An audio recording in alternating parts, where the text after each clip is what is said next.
नमस्कार। मैं एस्ट्रोलॉजर चंद्र प्रकाश वर्मा अपने इस प्रोग्राम में आप सभी का स्वागत करता हूं। आज हम बात करेंगे कर्ज की। जी हाँ, कर्ज, ऋण, लोन सभी एक ही बातें हैं। अब यदि आप कर्ज से परेशान हैं तो उनके उपायों की आज हम चर्चा करेंगे। सबसे पहले जान लेते हैं कि व्यक्ति को कर्ज होता कैसे है। जब आपके जो आय के स्रोत हैं वो कम हैं, इनकम कम हो रही है, पैसे कम आ रहे हैं और आपने अपने आवश्यकता के लिए आपको तब धन लेना पड़ता है किसी से, क्योंकि कई बार आप चाहें या ना चाहें कुछ ऐसी ज़रूरतें आ जाती हैं, चाहे वह मेडिकल इमरजेंसी हो या घर में किसी का विवाह इत्यादि हो, या फिर आप कोई बिजनेस शुरू करना चाहें और आपके पास उतना धन नहीं है तो तुरंत सहायता के लिए आपको किसी न किसी की मदद लेनी पड़ती है, चाहे फिर वह बैंक हो या आपके आसपास के लोग हों। तो अपनी आवश्यकता को पूरा करने के लिए आपको धन लेना पड़ता है। अब होता क्या है, आपकी जितनी इनकम है उससे अधिक आपने धन ले लिया तो जो मंथली आपको पेमेंट करना है वह नहीं हो पाता है, क्योंकि आपका घर का खर्च भी तो चलना है। तब क्या होता है, जिसने भी कर्ज दिया है वह आपको परेशान करना शुरू कर देता है।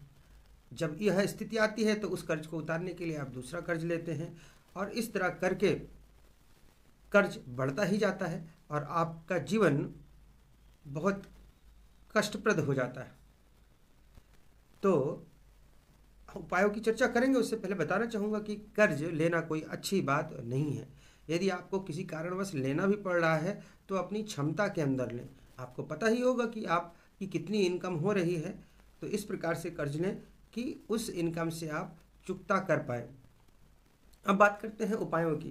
ध्यान रहे, ये उपाय कोई जादू नहीं है कि तुरंत ही किया और सब कुछ ठीक हो गया, परंतु हाँ ये जरूर है, ये छोटे छोटे जो उपाय बताने वाला हूँ आप करें तो आपके घर में पॉजिटिविटी बढ़ती जाएगी, नेगेटिव एनर्जी दूर होती जाएगी और आय के स्रोत खुलेंगे।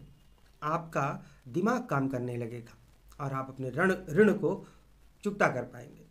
तो करना क्या है, आपको घर को साफ सुथरा रखें। जी हाँ, यदि घर गंदा है, हर जगह चीज़ें इधर उधर अस्त व्यस्त हैं तो निगेटिव एनर्जी का वास हो जाता है घर में। ना ही आपका मन लगता है, ना ही दिमाग काम करता है। घर के लोग आपस में झगड़ा करते रहते हैं, कोई किसी की बात से सहमत नहीं होता और आय के स्रोत भी बंद हो जाते हैं। तो क्या करना है, घर को सदैव साफ सुथरा रखें, मेन गेट को सदैव साफ सुथरा रखें, चीज़ें अस्त व्यस्त नहीं होनी चाहिए। आगे बात करते हैं, घर में कोई भी इलेक्ट्रॉनिक या इलेक्ट्रिकल इक्विपमेंट खराब नहीं होना चाहिए। जैसे ही वह खराब होता है शीघ्र आप उसको रिपेयर कराने। यदि रिपेयर होने लायक नहीं है तो आप उसको बेच दें या घर से बाहर कहीं फेंक सकते हैं। अगला है, घर में जो टैप होता है अर्थात नल होता है, वहाँ से यदि पानी रिस रहा है धीरे धीरे करके तो उसको आप रिपेयर कराएं, क्योंकि यह धन की हानि कराता है। अगली बात, घड़ी हमें समय बताती है और सब कुछ काल का ही तो चक्र है, समय का ही चक्र है, तो समय ठीक होना चाहिए। कहने का मतलब है घर में घड़ी बंद नहीं होनी चाहिए। यदि कोई घड़ी बंद हो गई है या खराब हो गई है तो आप उसको जल्दी से जल्दी रिपेयर करा लें। यदि रिपेयर नहीं हो सकता तो आप उसको घर से बाहर फेंक दें या जो भी करें, घर में नहीं रखना है। इससे आपका समय खराब हो जाएगा यदि आप उसको बंद पड़ी या खराब घड़ी को घर में रखते हैं तो।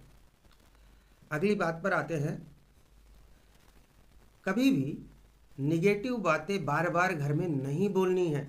जैसे कि आपके ऊपर लोन बहुत हो गया तो आप दिन भर यदि यही बोलते रहते हैं कि अरे मेरे पास कर्ज बहुत हो गया, अब नहीं उतर पाएगा, इस तरह की कोई बातें बोलते हैं दोस्तों से या अपने रिलेटिव्स को बार बार ये चीज़ें बोलते हैं, तो उसका बहुत इम्पैक्ट होता है, बैड इफेक्ट होता है। ये नेगेटिव एनर्जी है। और बता दूं, सब फ्रीक्वेंसी का ही खेल है, सब एनर्जी का ही खेल है। जो आप बोलते हैं यह भी एनर्जी ही है, वाइब्रेशंस है, और जो हम बोलते हैं वह खत्म नहीं होता, वह इस ब्रह्मांड में ही घूमता रहता है। तो इसलिए निगेटिव बातों को नहीं बोलना है। जैसे आप मंत्र का जाप करते हैं किसी पॉजिटिविटी को लाने के लिए, अब जो मंत्र हम बोलते हैं वह भी वाइब्रेशंस ही है, साउंड एनर्जी है। इसी प्रकार जो भी हम बोलते हैं वह भी साउंड एनर्जी है, वह भी मंत्र की तरह ही है। तो नेगेटिव बातों को बार बार बोलेंगे तो आपका कल्याण नहीं हो सकता और स्थितियां खराब हो जाएंगी। अगर आपको बोलना ही है तो हनुमान जी के सम्मुख बोलें, गणेश जी के सम्मुख बोलें, अपने आराध्य देवता के सम्मुख बोलें, उनसे प्रार्थना करें ताकि वो आपका कल्याण कर सकें। अगले बिंदु पर आते हैं, अगले उपाय पर आते हैं।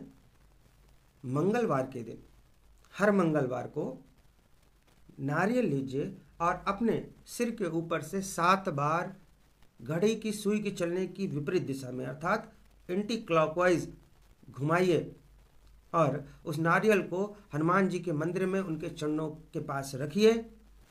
उनके चरणों का सिंदूर का तिलक अपने माथे पर लगाइए। हनुमान चालीसा का वहीं पर बैठकर पाठ करें और उनसे अपने लोन को, कर्ज को दूर करने की प्रार्थना करें।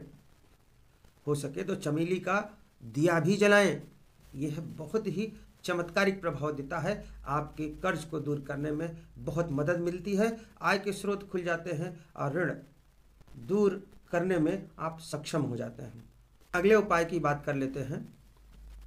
एक सफ़ेद पेपर पे, वाइट पेपर या सफ़ेद कागज, उस पे जो भी आपका कर्ज का अमाउंट है वह लिखें पेन से, लाल पेन से लिखें और उसको मोड़ करके हनुमान जी के चरणों में रखें किसी मंदिर में और तब उनसे आप प्रार्थना करें, आपका कल्याण जरूर होगा। अगला उपाय, घर में बजरंग बाण, यह सुने, आपको YouTube से या अन्य कहीं से मिल जाएगा, डाउनलोड कर लें और इसको सुने। हनुमान जी के मंदिर में जाकर भी आप बजरंग बाण का पाठ कर सकते हैं और अपनी प्रार्थना कर सकते हैं कि आपका ऋण दूर हो जाए। हनुमान जी बहुत दयालु हैं, आपकी प्रार्थना को जरूर स्वीकार करेंगे। अगले बिंदु पर आते हैं।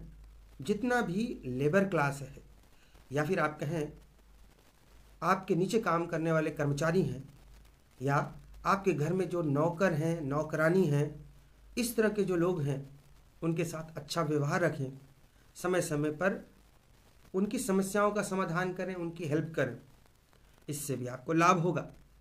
तो इस प्रकार से जो मैंने आज उपाय बताए हैं, देखने में तो बहुत ही सिंपल से हैं, लेकिन आपको विश्वास करना है, ये बहुत ही चमत्कारिक प्रभाव हैं। जितनी भी बातें मैंने बताई आप उनको करें और लाभ मिलने शुरू हो जाएंगे। धीरे धीरे आप सक्षम हो जाएंगे, आपका दिमाग काम करने लगेगा, क्या करना चाहिए क्या नहीं करना चाहिए यह आपको समझ में आएगा, आय के स्रोत खुलेंगे और ऋण को दूर करने में आपको मदद मिलेगी।